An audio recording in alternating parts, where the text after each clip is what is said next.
E aí, galera do oitavo ano, tudo bem? Espero que sim, espero que estejam se cuidando, tomando as medidas preventivas ainda. Estamos, na verdade, no olho do furacão, atravessando essa pandemia. Não é um momento tão bom, não é isso, mas precisamos nos adaptar. Somos seres, que, graças a Deus, conseguimos nos adaptar, tá? E hoje eu vou estar gravando essa videoaula para vocês, tá? E ela consta na última unidade do livro do mestre, tá? Então, olhem só. Vai ser essa aula que tem como base as crises econômicas do capitalismo, última parte, tá? O último título aí do livro do primeiro bimestre e posteriormente depois a primeira aula do livro do segundo bimestre, tá? Então, ressaltando um pouquinho, né, em relação a essa questão da crise do capitalismo.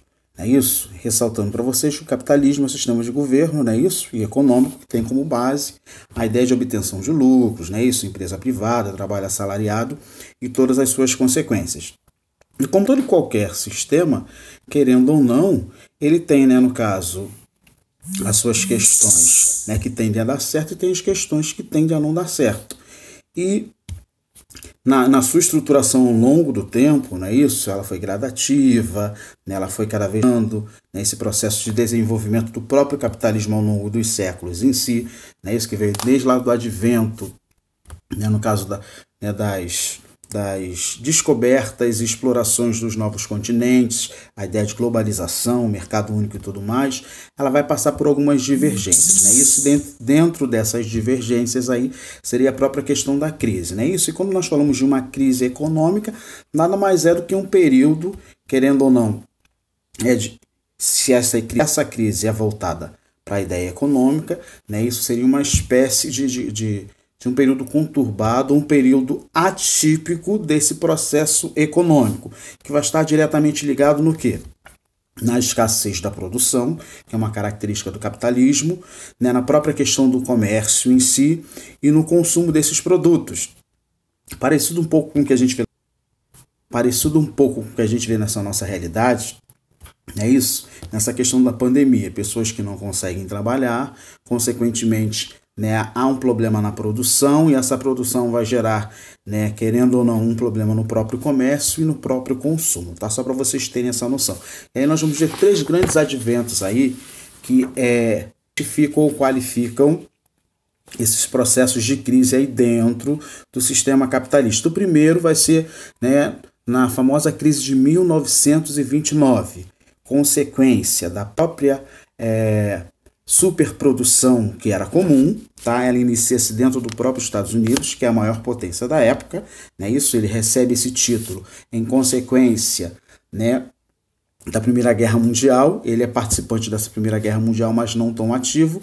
Por não ser tão ativo, né, sua produção ela não é tão interferida, ela não digamos assim, transformações tão sérias dentro dela em particular, consegue se transformar no grande produtor para o mundo em si, e dentro dessa sua realidade aqui o mundo vai sentir. De que forma, não é isso? Havia, na verdade, um exagero da produção, o governo ele não tinha uma interferência tão ampla dentro dessa própria produção, consequentemente, quando, né, faltar, né, por parte dos seus compradores, né, por parte da própria massa que compra, a falta de interesse, isso vai resultar no quê?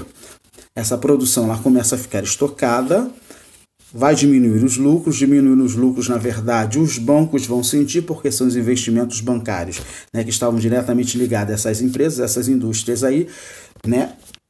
O termômetro disso vai ser a própria Bolsa de Valores, né? Isso, a Bolsa de Valores de Nova York vai ser o termômetro. Quando ela quebra, ela identifica, né, que não há um processo gradativo, sistemático, né? Isso de quê? Produção e consumo, ou seja, o consumo diminuiu, tem falta, vai gerar o quê? Desculpe, o consumo diminuindo vai gerar o quê? Vai gerar, querendo ou não, diminuição dos lucros. Essa diminuição dos lucros vai gerar a falta de pagamento aos bancos. Essa falta de pagamento aos bancos chega-se, na verdade, na especulação da época, que estava diretamente ligada, tá, à própria questão das bolsas de valores que eram especulativas. Tá? A partir daí gera, quebra e falência de bancos, de empresas, não é isso? Alto índice de desemprego, e o governo precisa intervir. De que forma o governo vai intervir? Tá? O governo da época do presidente Franklin Roosevelt vai criar um projeto chamado de New Deal. New Deal, um novo acordo, que está aí no livro de vocês, na página 254. Tá? Nesse novo acordo, qual é a ideia do governo? Nesse projeto do governo, qual era a ideia a ser colocada em prática? Criar novos frontes de trabalho, ou seja, trabalhos oferecidos pelo próprio governo para injetar dinheiro nas empresas que estavam falindo, para que elas voltassem, retornassem a ter, querendo ou não, a sua manutenção normal, novos postos de emprego, e tendo novos postos de empregos, os impostos fossem novamente voltados para o governo, não é isso? Parte dos impostos era dado ao governo e outros investimentos aos próprios bancos, tá? Uma normatização, tá? Então vai ser o primeiro grande advento aí que demonstra, querendo ou não, uma insuficiência do capitalismo no mundo.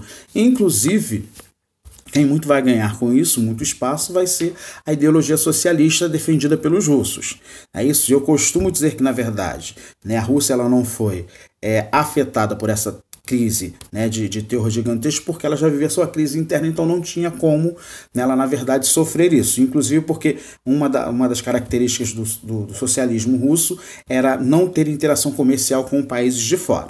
Tá? Então, esse é o primeiro grande advento aí de crise ligada ao capitalismo. O segundo vai ser mais recente, vai ser na famosa crise de 2007, nós vamos ver ela querendo ou não se estruturando no Japão, 2008, mas propriamente dito, ela vai se instalar aonde? Nos Estados Unidos. A partir de que advento nos Estados Unidos? Olha só o que diz aí. Ó. Nessa última fase do capitalismo, neoliberalismo, tá?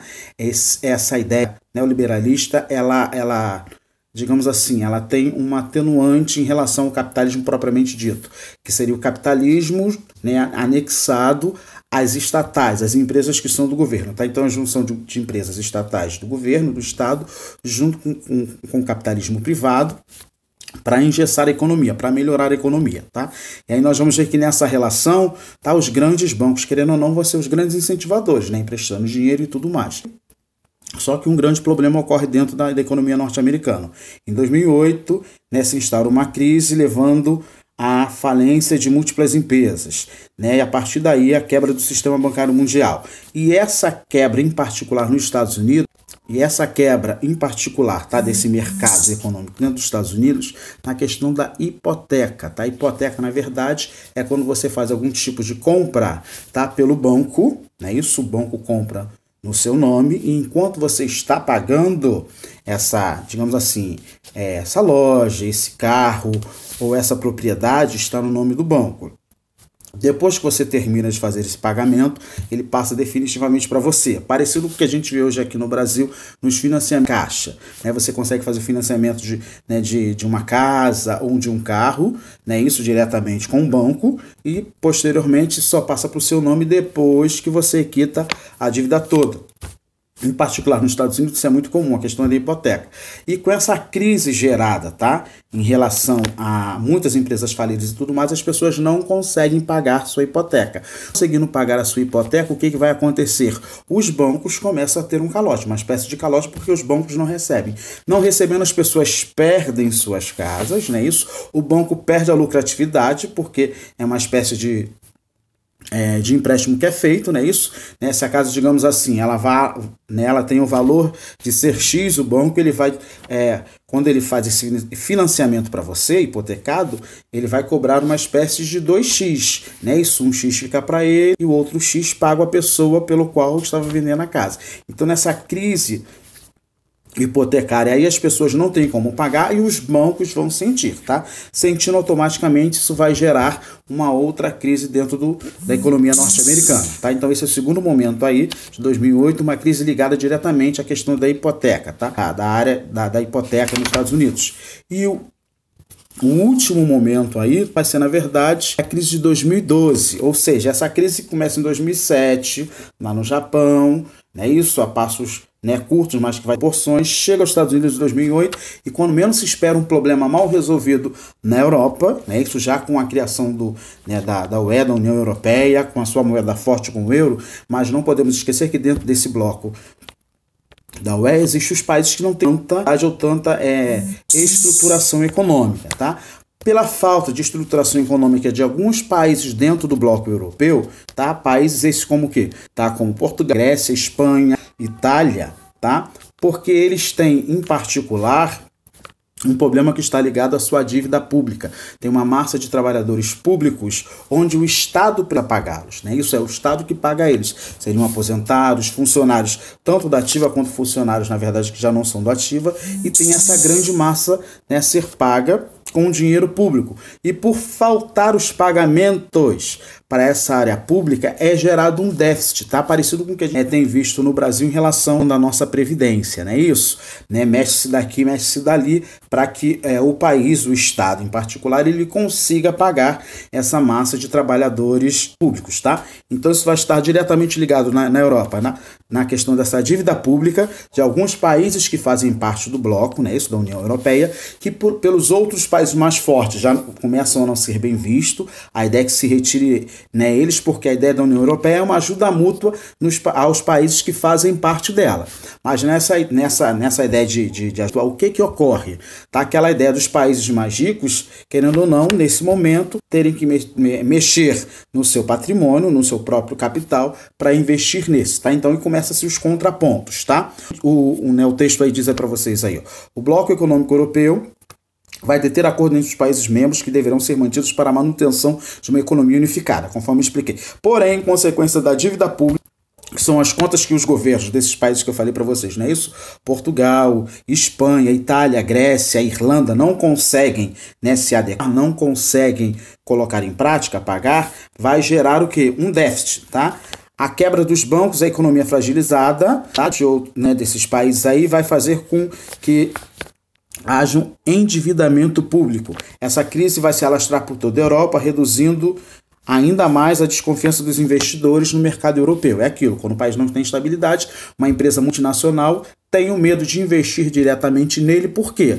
Porque sabe que de repente abrindo falência, essa falência chega diretamente a essa empresa que está investindo de fora, tá? Então essa falta de credibilidade é muito comum dentro da nossa economia, no Brasil em particular pela questão da corrupção, na Europa nesse período por causa do endividamento, falta de crescimento econômico, né? Qual é essa ideia da falta de crescimento econômico? É a questão de não se ter trabalho, se não se tem trabalho, não se tem salário, se não se tem salário, não se tem poder aquisitivo.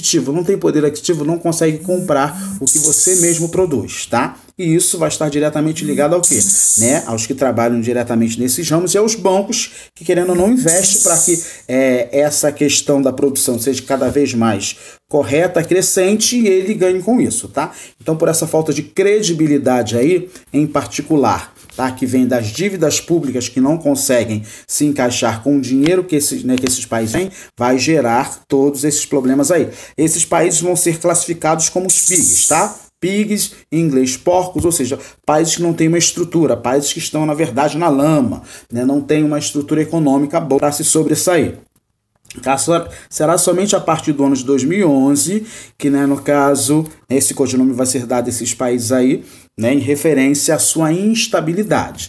E vai causar, querendo ou não, algumas insatisfações, tanto, né, que nós vamos ver que na atualidade, o primeiro grande país aí, né, da UE, da União Europeia, é a Inglaterra, tendo essa visão. Não estou num grupo para, digamos assim, beneficiar aqueles que têm menos poder aquisitivo do que eu, tá? Então são os três grandes adventos aí de crises econômicas que se instauram dentro do mundo capitalista. A crise de 1929, em particular nos Estados Unidos, crise de 2008 nos Estados Unidos também, tá, em consequência, né, da questão da hipoteca, e a crise de 2012 na Europa em consequência, né, desse endividamento da coisa pública, tá? Muita gente para pagar, pouco dinheiro para entrar.